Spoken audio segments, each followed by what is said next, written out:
Hello viewers of Citizens Network Gambia, welcome back to CNG. Today we are here at the capital city Banjul where lawmakers will going to discuss, will going to take a second read of the anti-FGM bill. The bill was banned in the Gambia in 2015 under the leadership of former President Yahya Jammeh. Now the National Assembly member for Fonyi Kansala, Honorable Almame Jiba, has now returned back the bill to the parliament to be a practice that anyone can practice in the country based on your choice. Mbadingol nal kontongal to nal kontongal mfelen tale Banjul sate kono dam to mi yalon ko député kana jibero ke ko do lomba dende musola nyakata tala ke ko dum yalon ko ko manto non 2015 sang kono akere ko dum yalon ko ya atun non ata gambe banko nyen kanjanne ya jambela maralo kono baro kola Almame Jiba mumu fonyi kansala député ti atana ka bilo nyinta kana fe banko la député bonto pour ka ko nyinta ka jibe mo fen ti balorim banta e ba ko nyin diam kan ka jibe fa anyen ata simfaji mumu nyakata tati fa sa keno gambe bang wala fa kana keno fana barka fo do so do mi yalon ko de e ma ko nyim fasa ka fo do so do mi yalon ko de ya ko nyim fasa al sabula no madron ni kata so do albadi ma alusisi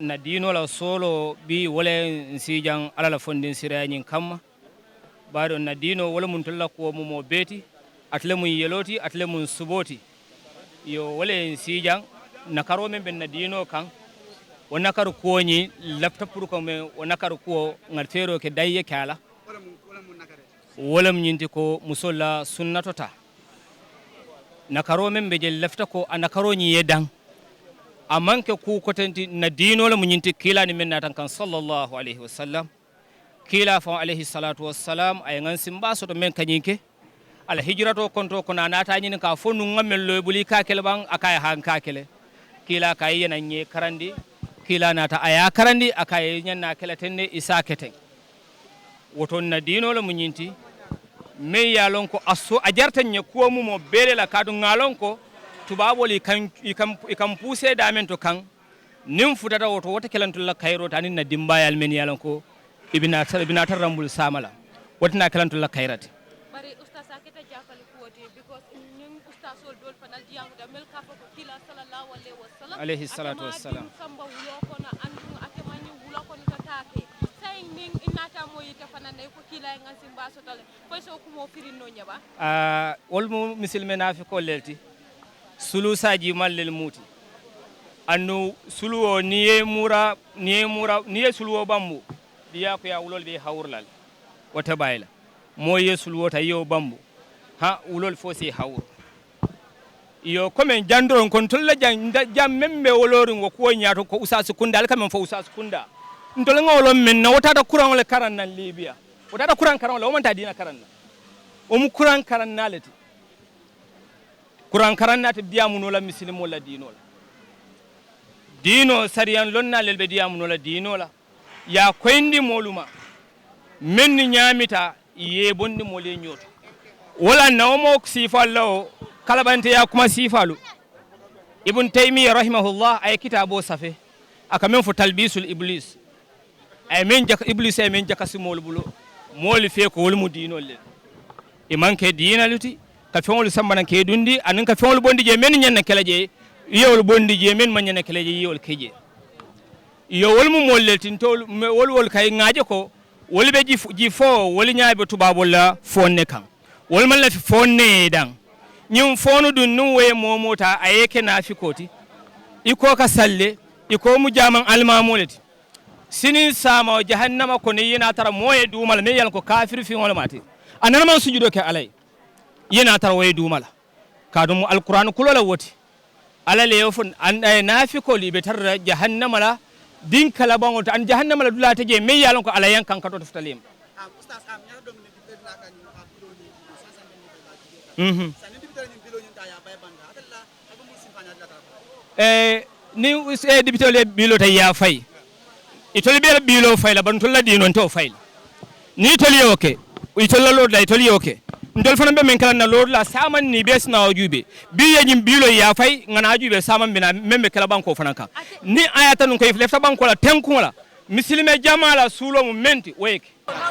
I am Seni. Once again, I double as the coordinator of Women for Health Gambia, a community-based organization that seeks to fight or also advocate, raise awareness about the dangers, the harmful effects of traditional practices in the Gambia. My purpose of coming here today is to stand with our women, to stand with the young girls, to see that the repeal that is being asked or seek for at the National Assembly does not hold.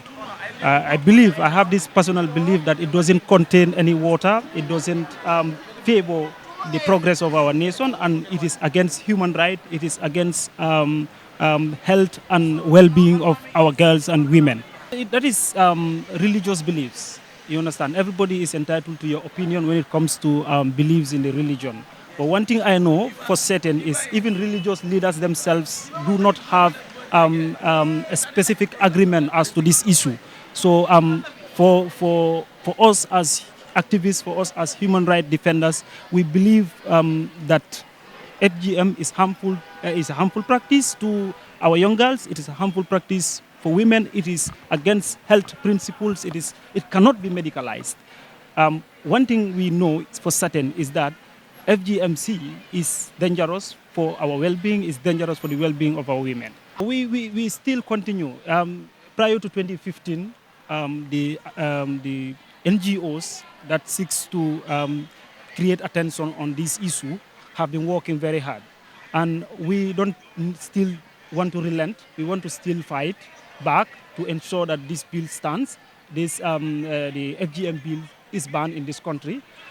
We don't believe in what people want to say that we are going to stop. No, we are not stopping. We are going to move to the end to ensure that the human right is respected and the right of the children are respected. If the bill is repealed, okay, the politicians have done that. They have done their part. But in the eyes of the international community, in the eyes of the world is watching.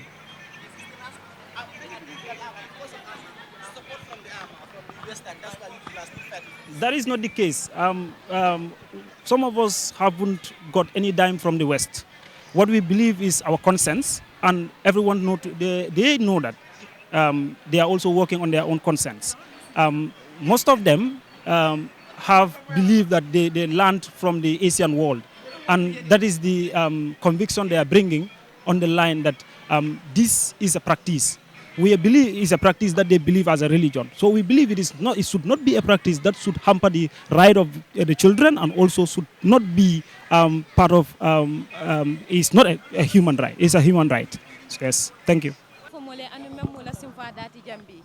Nteto mu Fatmata Sillati mbota jamia tusmeya mune mula simfa dati jambi iko musola nyinya ko nyatoto tawu kwa mambetea adon teleyaje ka fuela okumu ma support atonya fanantije ha ntele wulu tawle kono ngandil wulu kono na bamal tata na mamal tata nyato tawla sai mungeta bina fola ko o manke dina kuoti del fana wole entel sindi jambi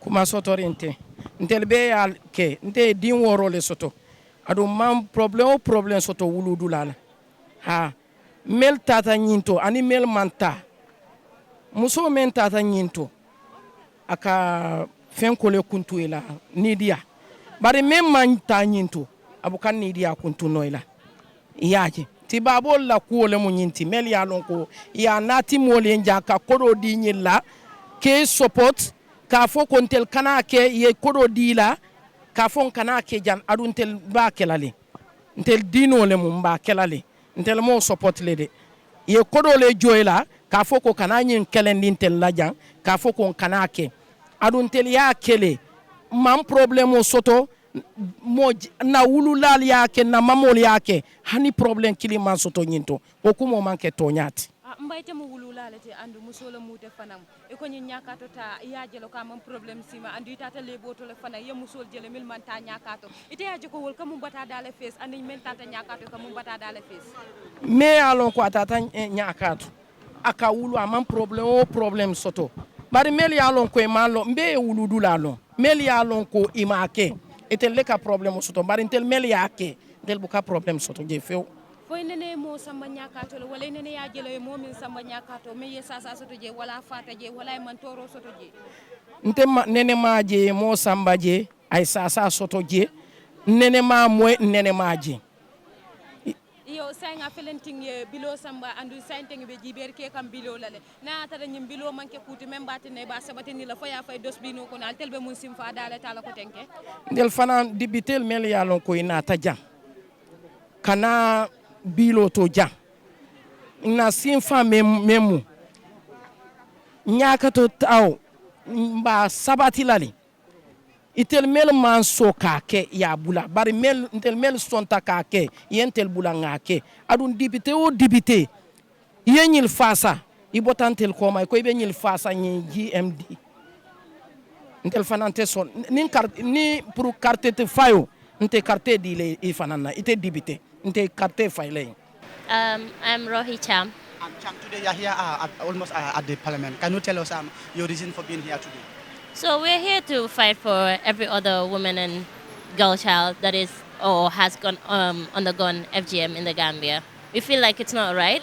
It's a violation of our rights, and it is really harmful for us. So, not that I am not a victim doesn't mean that I should not speak for the rights of those who are victims of it. We spoke to many. They said this practice is something that is traditional, and they say it's healthy-wise is very good. Not every cultural practice is healthy for us. You understand? These people believe that these people they've gone through it, and they said it's something that's very good. Not all of them have gone through it. I think most of them are just being ignorant, and I would use the word like they're just being carried over to come here. Like most of them don't even know why they're here, because we have seen like a lot of young, very, very young people, boys and girls that are here. They don't. Maybe they are here to support the tradition. No, they don't know why they're here. I believe that they don't know why they're here, because from the look in their eyes, you will know they don't know why they're here. And they're also they're using like Islam to cover everything up. I will always say this fight is not against Islam. We are fighting against the practice of FGM. Islam support this? No. That's what the Imam told us. According to what I was taught, nah, Islam doesn't support it. It's not authentic. We live in with the hadith and the sunnah of the Prophet Muhammad sallallahu alaihi wasallam, and we live according to the authentic hadith. And we were told that the hadith that says that somehow the Prophet said, if it is not harmful to women, then they can continue doing it. It's not authentic. So why should I believe that it is Islamic? I can't believe that. No. So my fight for FGM is today, forever, and wherever, however, in the Gambia. Thank you so much. Alhamdulillah rabbil alamin enta to mo khalifa dam falati na lontang damu minti wala mu nanyanto dino to nanyanto bankola constitution to nata wala ko wala ja ni ko ila nyanto dino to ila nyanto constitution to womu mu nanyanto dino to wala mu kaka ntolle mu alala sordarol ti bankoka ni ko mu muslimoti ye kelo le to la fa wala birin lungo men la muslimi ya sabatito ate bayila jawol be muslimi ya kelelal so kesin tuntunga bambandika alala dino fe defend ntolbe wala ko to jang nanyanto banko di yato fanan banko la constitution o mi alon ko section 25 1b and c wala power din to practice my religion freely, freedom of association, freedom of religion wala wadina andung na banko akoitan na ko na sovereignty sotole. We don't want to go back to slavery anymore.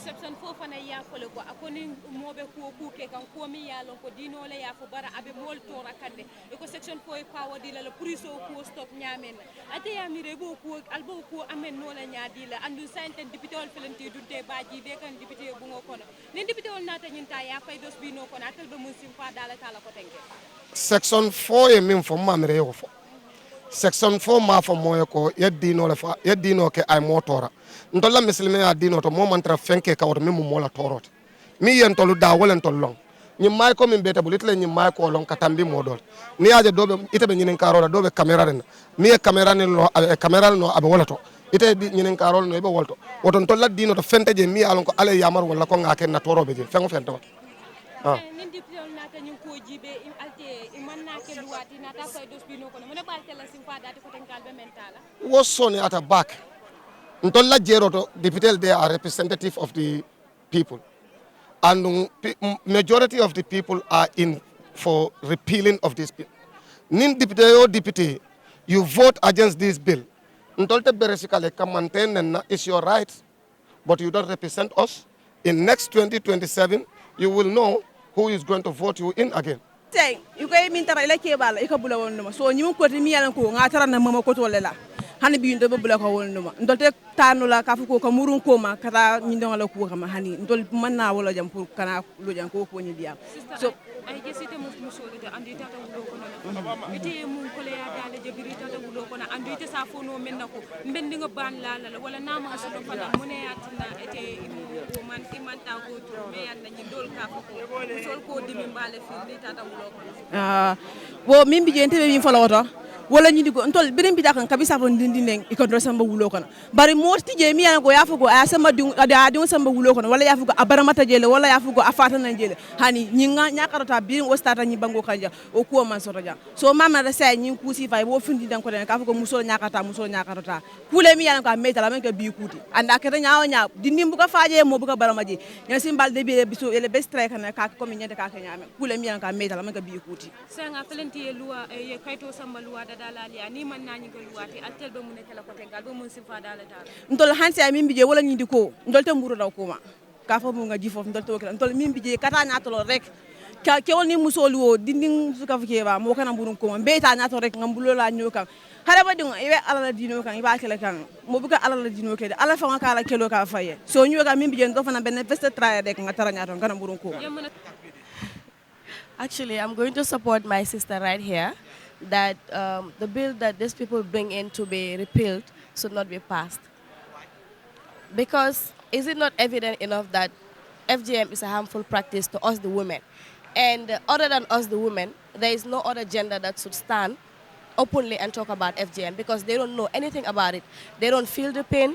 They don't know how it feels to go to the hospital to deliver and then they have to tear you just because the child cannot come out. They don't know. Equally today, we spoke to some guys who also gone through this FGM practice, and they are almost at the premises of the parliament advocating that this bill should be passed. Girls, you mean? Women. Yeah. They don't know what they are saying. These are victims. They don't know what they are saying. When I tell you they don't know what they are saying, they don't know what they are saying. Because majority of them, it's either nyaka pehe mo len sidugal or they don't even know exactly what they are doing. Some of them send husbands in yola neka di push to do this. Or because you went to marry somebody and their family practices it, now you have to practice it or practice it on your kids because you don't want your kids to be called solemas. That's the only thing. Equally, some said you people are advocating for this FGM stuff because of the finance support you receive from the Western.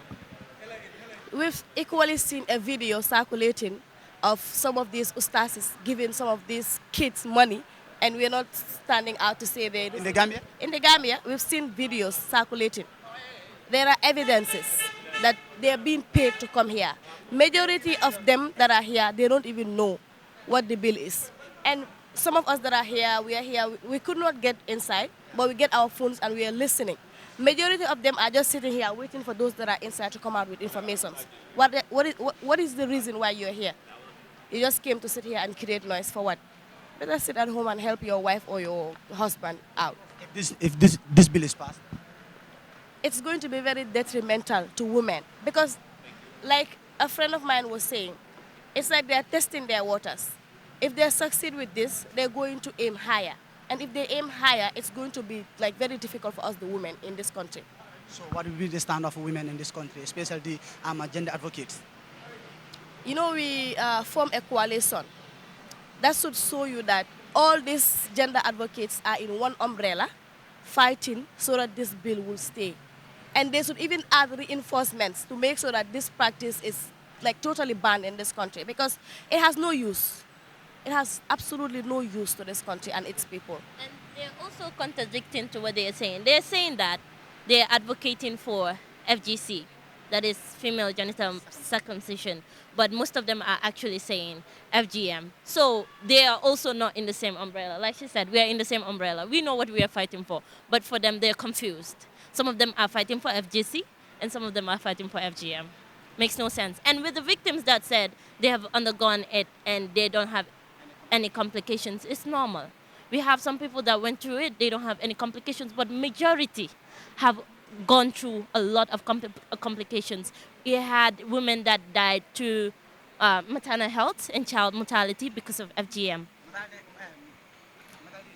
It's a high rate in the Gambia, and we are not actually highlighting the fact that most of the cases, it's because of FGM. You understand? So we need to educate our young girls. Like all the ladies that came here fighting against other ladies, I feel like we need to educate them. Like we have to sit them down and talk. But how do you talk to people that are so ignorant? I think you guys should help us, like That's the where your journalists. advocacy is Yeah, no, the advocacy is on, but they're not listening. That already don't believe you. Yeah, we're trying. We're trying, but it's really hard to actually convince somebody that is so ignorant. It's very hard. But we hope that our fight against this is a win for all of us, inshallah.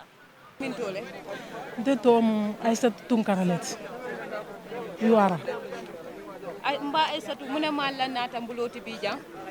Dino la kole en sidandi. Ninko dino la ku wole sijan. Ninko dino la ku wole sijan. Dino la mun ku sifale te sijan.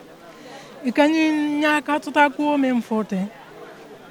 Nga moy lol na la dino lem. Dino lem. Sani mbebe dendim banko la. Iko demokrasi. Demokrasi momo lafta men. Nyanto lem pour yaki. Sani ya bula ni momen lafta la yaki ni mem malafi ya tuje. Ya lo ko bantaje. Bar sani men lafta ni mem malafi. Ibe bula ite damala ni dia ko no. Foni mutili ngoleti ba. Foni anyantale ba demokrasi ko. Amanya. Ngana nyo batandi ngana nyo disto ni loi diptel men bije moli e sije pour ye mako mo membe banta jam mbete dunno la kono mbete diamuno la ji itelu yetaje mo lefta menna yo kachaje banku dingole e sije ikejo banku dingola nam ko dola yena kuma wandasta sani ye dukare yake alakam ye nyimbilota ya tambindi nyindo membije yi obondije mbe kayro soto banko kan ngasi kayra kono momo lafta menna yake mo kana motor The reaction from both pro-opponent of the FGM and the opponent of FGM. They send their reaction. Some support it, some has just rejected it live and direct here, and others are claiming that this bill is against human rights, whilst others said the bill is to promote the health and cultural heritage of Gambian people at large. Do follow us for this interaction. I was your presenter, Aliou Cissé. Bye for now. Mbadi wala kedo kuma kala moti na mum moy molla mul mata nyen député bu mo nyento ani mul mi yankoy ba dolin ata député bundalto iko de nyum luway kam kulde mu yalon ko de ay dino fasal andu fana yela adol fana fasa bakele o kamata iko yenda kele kulde mu yalon ko ka ke kulde mu yalon ko isa kino ata Gambia banko nyen kanjando ndem da fana dole wala ko nyum kulde mu yalon ko de ani musol la nyanto manta ande kam kulde mu yalon ko ama musol la jada kenda fana fasa o kamata iko nyum bilo ndakele kulde mu yalon ko député yende eko di la albadi ma Aliou Cissé wala en fatandalma ka fala don alba citizens network Gambia albol jibeka